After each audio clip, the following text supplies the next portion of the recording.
Сәлеметсің бе балақай? Бүгін біз сенімен тыныс алу жаттығуларын орындаймыз және олармен танысамыз. Олармен таныспас бұрын біз ережелермен танысып алайық. Оларды мұқият орындауымыз қажет. Бөлмені жиі желдетіп тұру керек екен. Мұрнымыз таза болу керек. Тыныс алуды отырып, немесе тұрып орындау керек. Тыныс алу кезінде иығымызды былай көтеріп қозғалтпаймыз. Кеудеміз болар-болмас көтеріліп, басылуы керек. Енді дұрыс тыныс алмасақ, қандай зиян келеді? Соларды мұқият тыңдап алайықшы, біліп алайықшы. Дұрыс тыныс алмаудың қандай зияны жақтары бар? Дұрыс тыныс алмайтын адам тез шаршайды екен, үнемі әлсіз болады екен. Ұйықтаған кезде қорылдау да тыныс алу жүйесінің бұзылуын көрсетеді. Өзің үйде үлкендер қорылдағанын байқадың ба? Сол үлкендердің тыныс алуы дұрыс болмай қалады кей кезде. Сол себептен адамдар қорылдайды екен. Сондай жағдайларды болдырмау үшін біз екеуміз тыныс жаттығуын жасап үйренеміз. Сен өзіңнің жақындарыңды, анаңды, әкеңді, одан басқа үйде кім бар, солармен бірге жасауыңа болады. Кәне, бірінші жаттығуымыз гүлдерді иіскейік. Гүлдерді біз өте жақсы көреміз, иә? Ерте көктемде даланың барлығы қызыл қызғалдаққа толады, иә? Содан кейін жаз бойы есігіміздің алды әдемі гүлдерге толып, иісі қандай керемет болып тұрады екен. Гүлдеріміз күзге дейін есіктің алдына сән беріп, көшелерге сән беріп тұрады екен. Осы гүлдерді иіскеп көрейікші кәне, мұрнымызбен.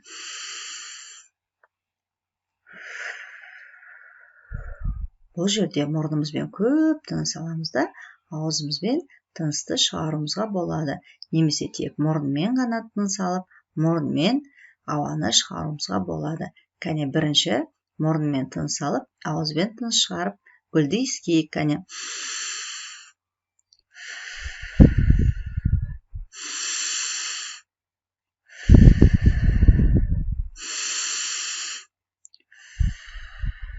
Жарайсың балақай. Енді мұрнымызбен тыныс алып, мұрнымызбен тынысты шығарайық.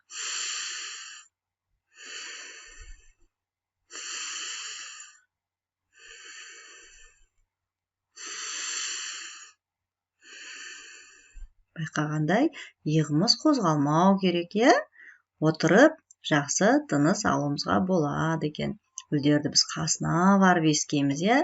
Қандай тамаша иістер гүлдерден шығып тұр, иә?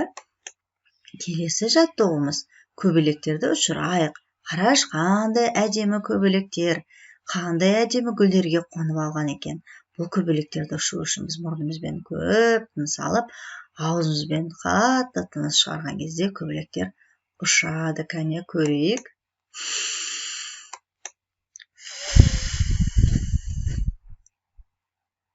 Жарайсың.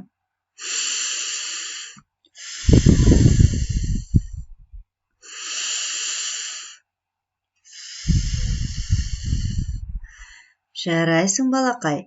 Сен де мен ұқсап тапсырманы орындады деген ойдамын. Көрдің бе?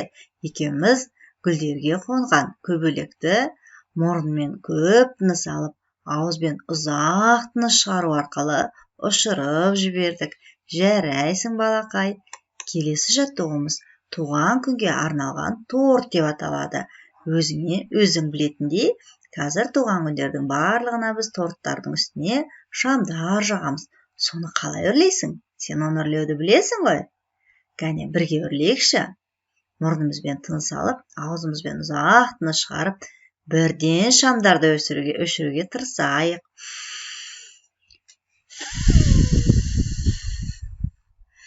Жарайсың балақай. Сен де осылай орындады деген ойдамын.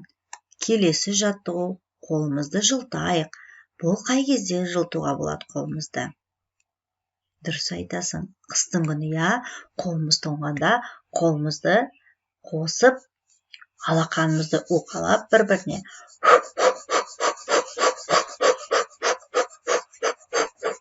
дей отырып, аузымыздан жылы ауаны шығарып, қолымызды жылытып аламыз. Кәне.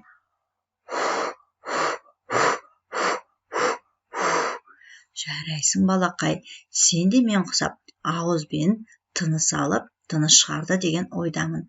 Бұл жерде мұрнымызбен текпіз. Аз ғана тыныс алып, аузымызбен көбірек тыныс және жиі тыныс алуды жүзеге асырады екенбіз. Кәне балақай, келесі жаттығуымыз шайды суытайық деп аталады. Біз ыстық шайды іше алмаймыз, сол үшін біз шайды суытып ішеміз. Сол кезде оны қалай суытамыз, кәне бірге көрейікші.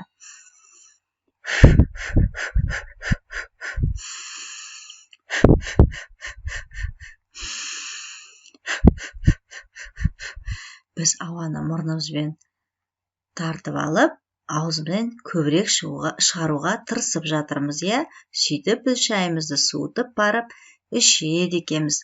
Міне балақай, сен менімен бірге бірнеше тыныс алу жаттығуларын орындадың. Тыныс алу жаттығудың пайдасын білді деп ойлаймын. Және дұрыс тыныс алуды үйренді деп ойлаймын. Тыныс алған кезде асықпай тыныс алсаң, біздің деген уақытта тынысымыз екі өкпеге барып, өкпе арқылы бүкіл денемізге қан тамырлар арқылы таралып, біздің жақсы өмір сүруімізге, қуатты болуымызға, шаршамай, шалдықпай жүруімізге, үнемі көңіл күйіміз тамаша болуына ықпалын тигізеді екен. Жарайсың балақай, міне, бүгін сен жарадың. Тек алға, үнемі менің сабақтарыма жақсылап қатысып, тыныс жаттығуларын болашақта күнделікті өмірде дұрыс жасайды деген ойдамын. Сау бол балақай, келесі сабақта жолыққанша.